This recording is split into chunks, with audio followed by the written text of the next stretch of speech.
الحمدللہ رب العالمین والصلاة والسلام علی سید المرسلین اما بعد۔ پچھلی ویڈیو میں ہم نے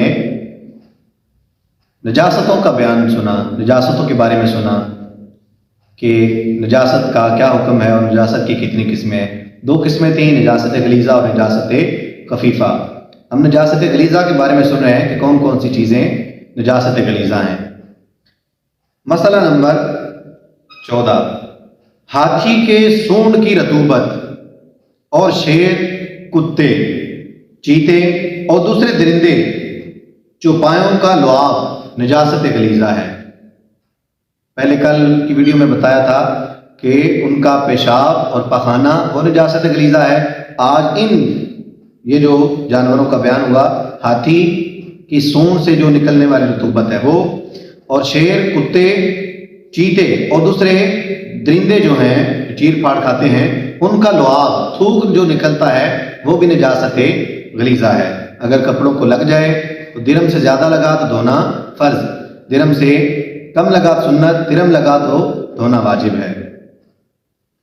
جن جانوروں کا گوشت حلال ہے جیسے گائے، بیل، بھینس، بکری، اونٹ وغیرہ، ان کا پیشاب، نیز گھوڑے کا پیشاب، اور جس پرندے کا گوشت حرام ہے خواہ شکاری ہو یا نہیں، جیسے کوا، چیل، شکرا، باز، بحری، اس کی بیٹ، یہ نجاست غلیظ خفیفہ ہیں۔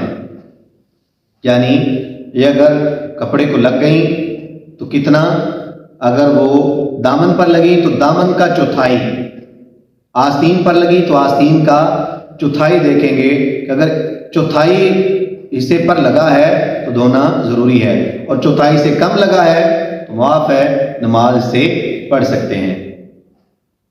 مسئلہ، چمگادڑ کی بیٹ اور پیشاب دونوں پاک ہیں۔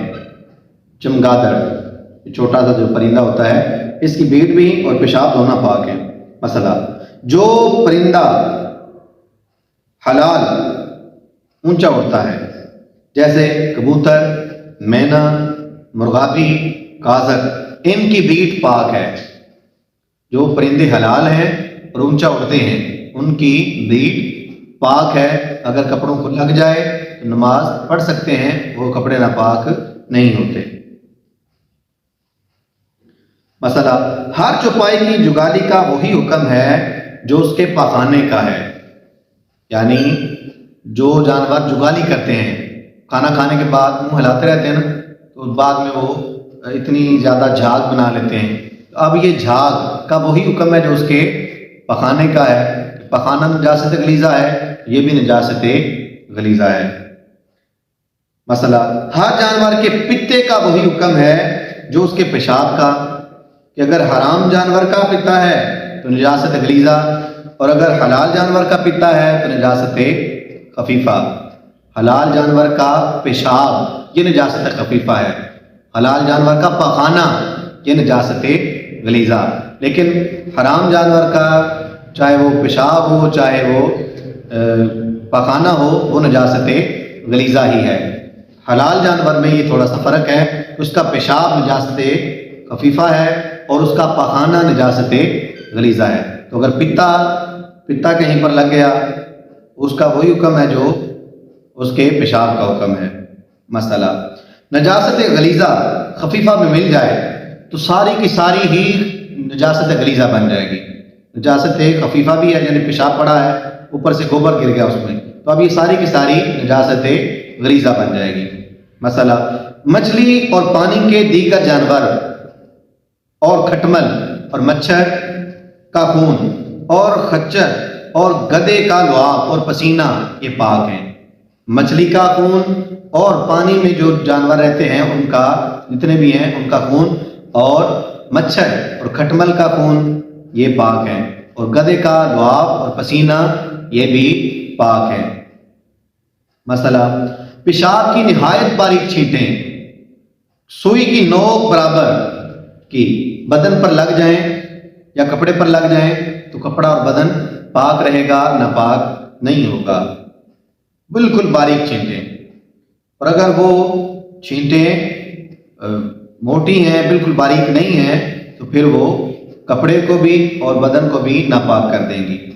مسئلہ، جو خون زخم سے بہا نہ ہو وہیں پر ہے تو وہ پاک ہے، اپنی جگہ پر ہی ہے، نہ آگے جا رہا ہے نہ پیچھے، ادھر رکا ہوا ہے تو وہ پاک ہے، لگا رہے، اس سے نماز ہو جائے گی۔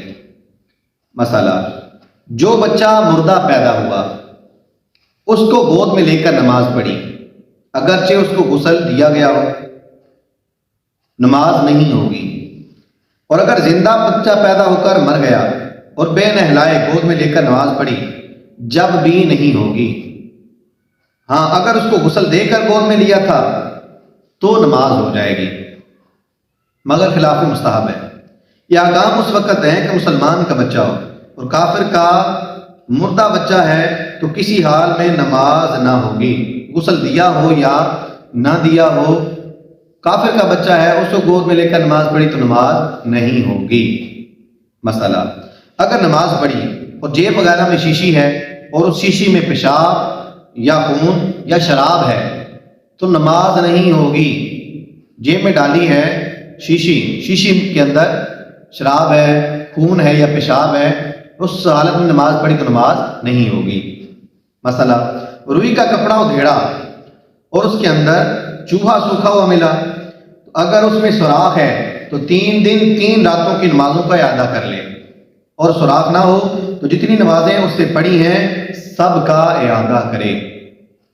یعنی جیسے جیکٹ وغیرہ ہوتی ہیں ان کو دھیڑا گیا، یا کوئی ایسا کپڑا ہے کہ جو بالکل اور طرح کا سلا ہوا ہے، جیسے ہمارے کپڑے یہاں پر تو چوہا نہیں آ سکتا، جیکٹ وغیرہ میں اگر چوہا مر گیا، جب اس کو دھیڑا گیا پتہ چلا یہ تو چوہا مرا پڑا ہے اور سوکھا ہوا ہے، اگر تو اس کے اندر تھوڑا سا سوراخ ہے تو پھر تو 3 دن اور 3 راتوں کی نمازوں کا اعادہ کرے گا، وہ نمازیں نہیں ہوئی اس کی۔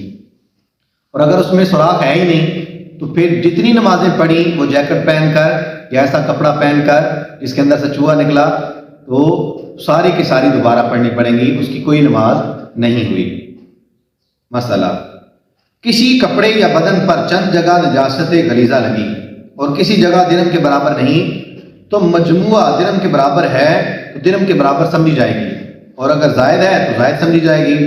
نجاست خفیفہ میں بھی مجموعہ ہی پر حکم دیا جاتا ہے، جیسے چھینٹے پڑے خون کے تو اب تھوڑی تھوڑی جگہ پر خون لگا اور ہے بھی تھوڑا تھوڑا، تو اب پورا تو درہم کے برابر نہیں، لیکن اگر سب کو ملایا جائے تو درہم کے برابر بن جاتا ہے تو دھونا واجب ہے، درہم سے بڑھ جاتا ہے تو دھونا فرض ہے۔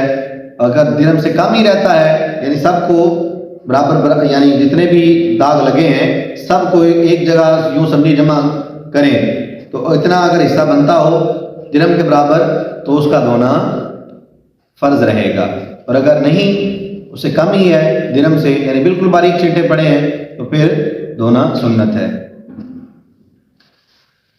مسئلہ، حرام جانوروں کا دودھ نجس ہے، البتہ گھوڑی کا دودھ پاک ہے مگر پینا جائز نہیں۔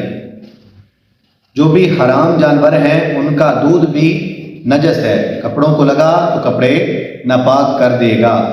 ہاں، گھوڑی کا دودھ پاک ہے، اگر کپڑوں کو لگ جائے جسم کو لگ جائے تو ناپاک نہیں ہوتے، لیکن اس کا پینا جائز نہیں۔